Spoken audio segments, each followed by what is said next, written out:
Yeah. Shout. Shout. No, don't have to shout, just a bit loud. We cool, Cam? Kingsley? Yeah, we'll just go straight. Keep going? Okay, cool.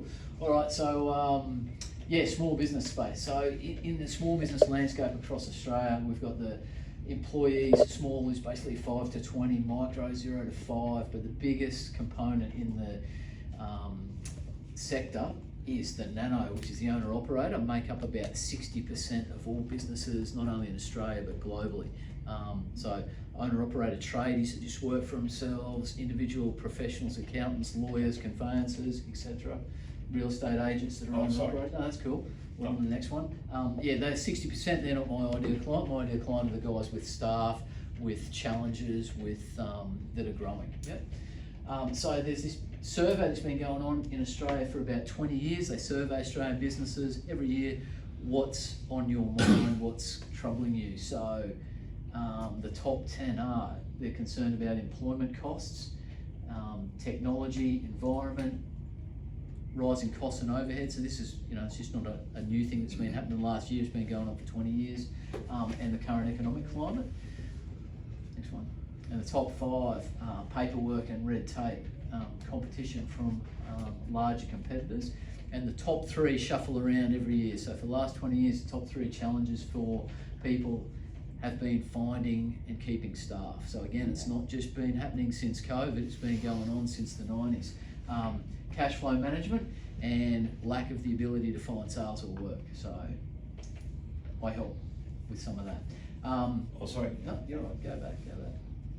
That's it, hold there. All right, cool. So when we start working with a customer, there's 2 points. There's a point they want to get to, which we'll call point B, and point A where they are. So most business owners pretty much know where they want to get to. They want to have an extra couple of days off work a week. They want to increase their turnover. They want to put more staff on. So they're pretty good at saying where they are, not so good at knowing, where they want to be, not so good at knowing where their starting point is. Yeah. So we work on where their starting point is, and this is part of this assessment process. So the biggest thing we want to get off them is we hear the story about their business, fantastic, show us your numbers. Your numbers will tell us a different story about how your business is performing. And the 3 bits of report cards, just like you have your report card at school, the report card of your business for you guys is your profit and loss statement. So for those you guys, I know you get these off your accountant and you throw them in a drawer. So what they are is, so your profit and loss statement is basically a movie. It tells you over a period of time how your business has performed. Your balance sheet's like a photo. So at any point in time, it's a photo of what your business owns, what it owes, and hopefully your balance is positive, what your net worth is. And then a cash flow statement's another movie. It tells you during a period of time how cash is circulated through your business, where it's come from, where it's gone to. And where you want to be focusing on there is your operating cash. So how your business has turned operating cash into cash in your bank. All right, next one. All right. Cool. All right, so we grab their data, we grab it over multiple periods of time, because what we want to do is a number or a set of numbers in isolation are no use. We want to be able to compare it to something. So preferably like 3-5 years worth of data, and then from that we can also see their trends, what's been trending in their business. And we also want to measure, track and look at relationships. So how has your labour been performing as a comparison to your sales? How is your whatever type of relationship? How's your cost of goods compared to your sales over a period of time? Why have things been happening, And then that's the verbal story that explains why the numbers are the way they are, and then we can start to get going. So when we start to get going, this is one of the keys is we get metrics, we build these metrics into their business. So we'll start with a really simple one. Every business ideally should or could know what their gross margin is, because it will tell you and guide you to make so many decisions in your business. So a gross margin, basically, if you don't know, it's your sales less whatever it costs you to produce your sale. That's your gross margin. Yeah?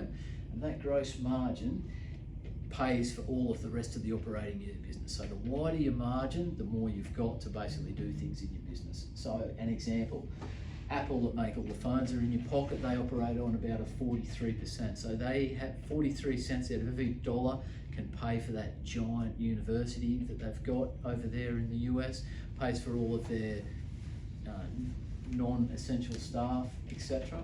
Advertising, all that stuff. Nike that make your shoes, 44%. Google are up to about 57%, and I tried to get a local one that was going to be lower, so I just threw in furniture manufacturers I could think of. Nick Scali's a massive 63.5%, so that's a bit of a shock because I don't know what's going on there. They make furniture, they have a lot of materials, they have a lot of staff to make stuff, or they buy furniture in, God knows why they're at 63%. And I thought you might. And anyway, they've also just had a massive share price boost off reporting 63%. So anyway, so how do we use this? We've got this magic number, great, fantastic. How do we use it? Well, you compare it to people in your industry. So you can get an industry comparison. The ATO has comparison metrics to see how you're going. So if you are below industry, you can use it to review your pricing. So am I unique in my market enough through my USP that I can charge people more pricing, and then that way that widens my margin, for example. And you can review your inputs and your processes. Are my materials or my processes costing me more to produce my product or my service, that if I reduce that cost I can increase my margin. And then in your day-to-day. So you use your gross margin because it goes into the calculation to determine your break-even point. So what sales do I need to make this month just to break even? So everybody that's in business could know what that metric is because it drives your day-to-day decisions. Next one. And then we use it to make other day-to-day decisions. So we've got Black Friday sales coming up, and I've heard the word discount thrown around in this room pretty much every week. Someone's having a discount. So when you know what your margin is and you know what discount you want to throw out there in the marketplace, you know what sales volume you need to achieve to keep the same profit. Yeah? So it's no guesswork anymore. You know those two numbers, voila, that's what we need to achieve. Similarly, I want to increase my prices because I don't think I'm making enough money, but if I increase them, I think I'm going to lose customers. When you know your margin and you know what you think you want to increase your price by, you go across to the line and you know that if I can lose this much volume and still make the same amount of money. So ideally you need to build one of these for your business so that you know what to do if you're going to make those pricing decisions over the next little period. And that's about it. Look at that, 11 minutes plus a break. Oh, well. Now you've got to listen to him to understand in the world of business, that's what we work for. He's very softly spoken and a good listener, and that's really important if you're going to be a client, that you've got a good listener who's listening to what you're saying, etc. So, and I've heard your other speech a while ago, it was just brilliant. So that'll be shared, the video, that'll be shared, and also the PDF that he